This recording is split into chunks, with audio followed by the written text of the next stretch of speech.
So as you guys know, on the channel, we have covered in depth the two main Call of Duty series, Modern Warfare and Black Ops, looking at many of their characters and what those stories are all about and some in-depth details about them. And recently, I wanted to kind of make a little change from that, and don't worry, we're going to go back to those series. They're kind of the bread and butter of the Call of Duty franchise. But there are also these one-off games that have just single stories that are separate from everything else, and some of them are really, really good. So I asked on Twitter recently which character you would most want to see a story video about. And by the way, if you do want to check out my Twitter, it'll be the first link down below if you want to check that out. But anyway, recently over there, I sent out a tweet and I asked about Red Daniels from World War II or Jonathan Irons from Advanced Warfare. And it was actually a really close battle between the two of them, but Red Daniels just eked out the win. So hence today, that is who we are going to be talking about. And I have to say, Call of Duty World War II, in my opinion, is by far, not even close, the most underrated Call of Duty campaign of all time. It's an incredible campaign, and Red Daniels is an amazing, amazing character with a great story arc. It was actually hard to make this video because I had to narrow down the bits and pieces of his story that I actually wanted to tell you guys, and it was relatively difficult. So hopefully I did him justice. Hopefully you guys enjoyed the video, and as always, if you do, please hit that like button and let me know down in the comments any other characters you'd like to see me cover in the future. Now, without further ado, let's dive into it. And this, ladies and gentlemen, is the full story of Ronald Red Daniels.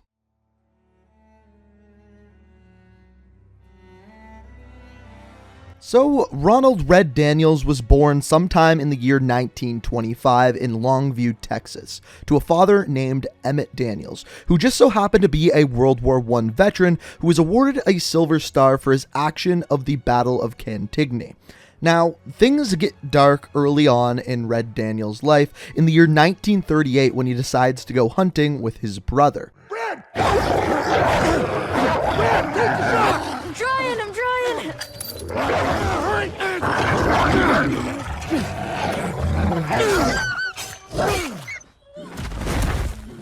Now, after Red fumbles with a bullet and his brother just barely makes it out from the wolf, his brother Paul gives him an important life lesson. Sorry, Paul. Listen good, kid. It's only natural to be scared. We need to head home, baby brother. From that day on, I swore I'd never let Paul down again. But now it's not just him I gotta live up to. It's Pearson. Now here's the thing, you see this very early on in the campaign, and this is a life lesson that Red Daniels lives by throughout the game and shapes a lot of its actions. But that is actually not how this scene ends. At the very end of the campaign, you find this out. Paul!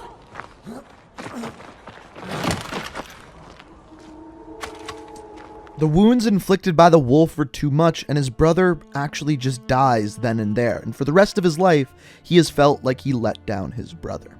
But this leads us to World War II, when the campaign really begins. Paul, it's June 6, 1944. Wish you could see this, brother. We're invading some frog beach I'm not supposed to even know the name of. Also, we can take back France from the Nazis. But the waiting's been half the battle.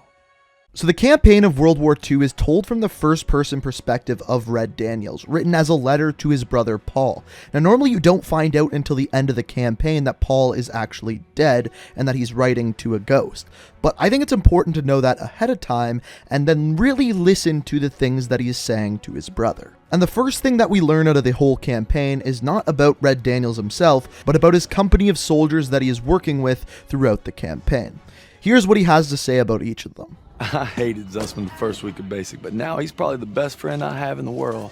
He's always looking for trouble. If there wasn't already a war on, he'd be off trying to start one. Besides, I gotta keep all my fingers. I'm gonna take photo of the year. Styles says he's gonna be a photographer for Life magazine. Kinda looks like Clark Kent said when he takes off his glasses, the only thing that happens is he can't see shit. Elo's the vet, but being honest, he's what Ma would call a bit of a rube. Okay. So after learning more about the main cast of characters in the game, you are then thrown right into the action on June 6th, 1944 at the Normandy landing, one of the bloodiest battles in World War II. And on the way to the beach landing, Daniels has a few last words to say to his brother in his journal before the landing takes place.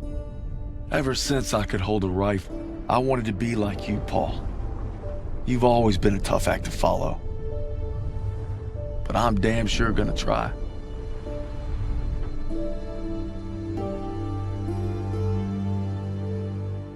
Now, another interesting thing about this scene is in his journal, you can see a picture of a lady. This is his girlfriend at the time, and the rest of the soldiers actually think that is who he is writing to.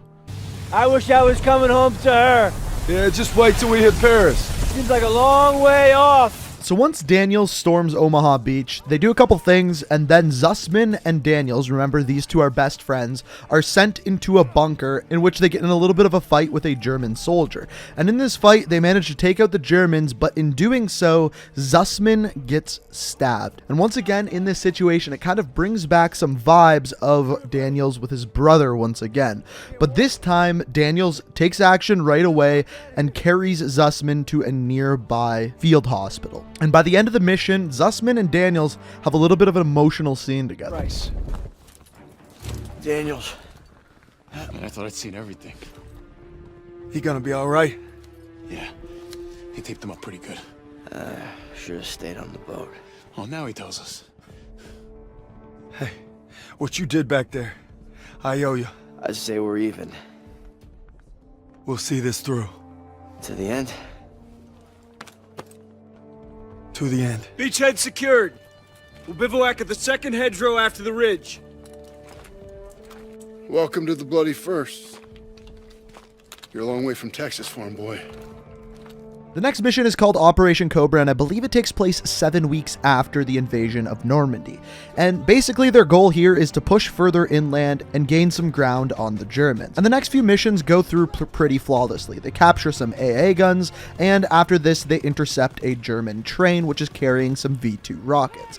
The mission after this is called the Liberation of Paris, in which they actually team up with the French resistance to actually liberate Paris. Again, pretty much going out without a flaw, and in this mission, Daniels and Zussman take Overwatch with snipers to cover the French resistance. In these few missions, it doesn't really push forward Daniels' story too much, but it does solidify the friendship between Zussman and Daniels. That is until a mission called Collateral Damage that takes place in Aachen, which is the first mission where the Allies are actually invading a German city. But this is the first time we get a little bit further of a look at Daniel's home life. He gets a letter from his girlfriend named Hazel, and on the cover of the letter it says Daniels, not Red. So he decides not to open the letter as he feels as though this may actually be a breakup letter. The kind who thinks it's a Dear John. See the address? She wrote Daniels, not Red. Only one reason to be so formal. Hate to say it, I think she's cutting you loose. Or hey, maybe it's like Schrodinger's letter. You know, you don't open it, she's still your girl. Maybe it's like Schrodinger's letter. What's wrong with you? Quit screwing around! We hit the State Theater at 07:30 tomorrow.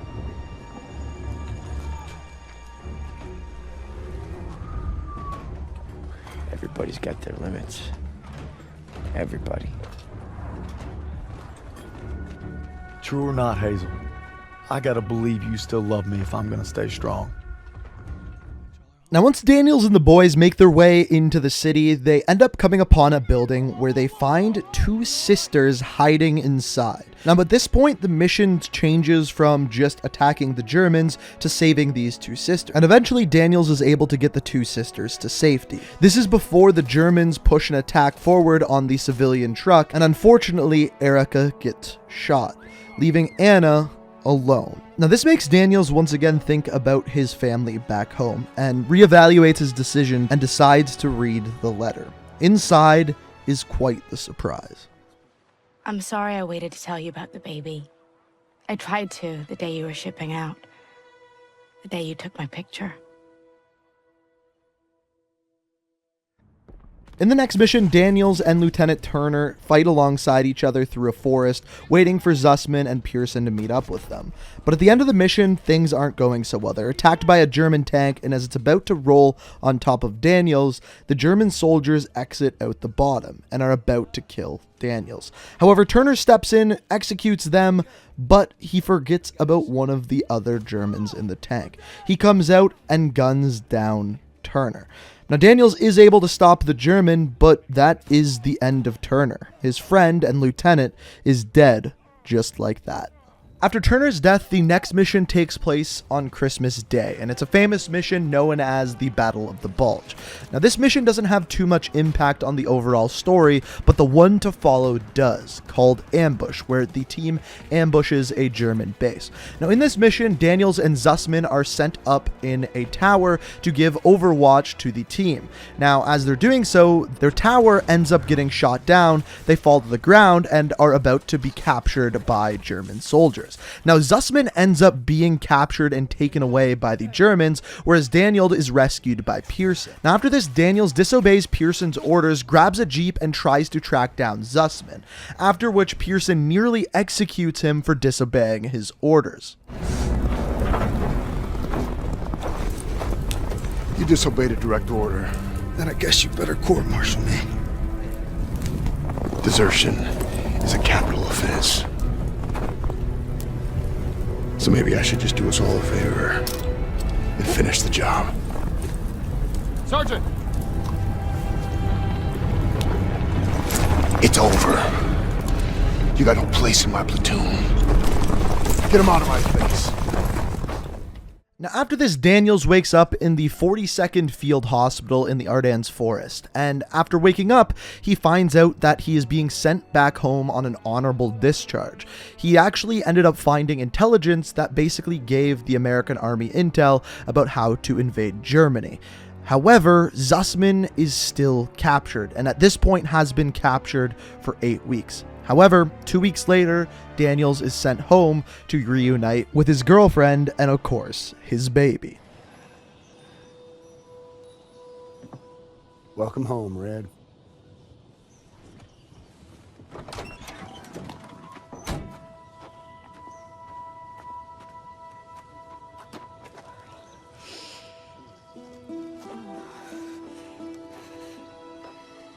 From this moment on, I am not letting you out of my sight. You understand me, Corporal? Yes, ma'am. Now, in this cutscene, you go on to see your baby and even go out hunting with your brother. Your brother that we talked about at the beginning of the video is dead. As it turns out, this is not what is actually happening. This is a hallucination, dream. We don't actually know quite what. But what we find out is that Daniel's pact with Zussman is something that he is going to stand by. To the end? To the end. So when Daniels wakes up, instead of going home, he goes and confronts a drunk Pearson, explains to him exactly what he wants and why he wants it, and Pearson ends up having a little bit of a change of heart. The two of them then go together to save their friend. Turner would have never given up like Turner is dead. Then make that mean something! No sacrifice too great! You don't know anything about sacrifice. How about this? Honorable discharge papers signed by Davis. My ticket home. I could have had everything. A hero's welcome, my girl in my arms. Hell, even a Bronze Star.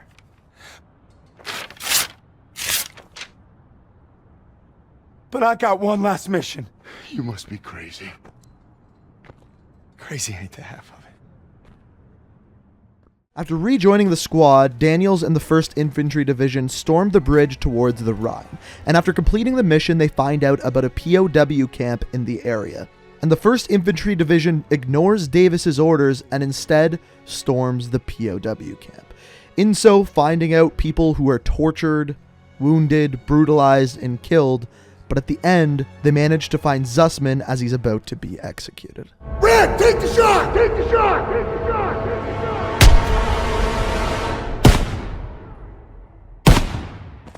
And unlike when the wolf attacked his brother, there was no hesitation by Red whatsoever.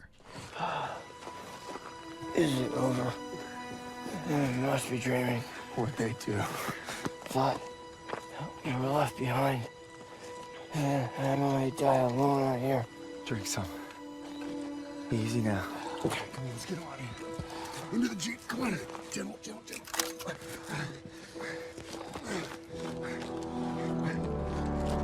You always looked out for me, Paul. And I reckon you did today. Because there's only one thing that keeps you going on that long march, and that's having your brothers beside you. Oh man, I got goosebumps. Anyone else got goosebumps? But after this, you return home, you get a nice speech from the general, and aside from that, it's pretty much it. Now, before you return home to your family, you do get to have one more conversation with your new brother. If you're ever in Chicago, I'll get there. oh yeah, maybe I'll surprise you in Longview first. You're welcome anytime. You know, when they captured us, it wasn't just our freedom that they took. Even though we were together, and we were alone, looking for any way to survive. But you could have gone home a hero. Why'd you come back? I saw that life. Just couldn't live it.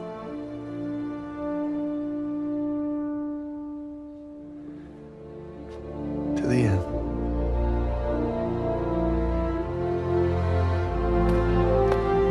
To the end.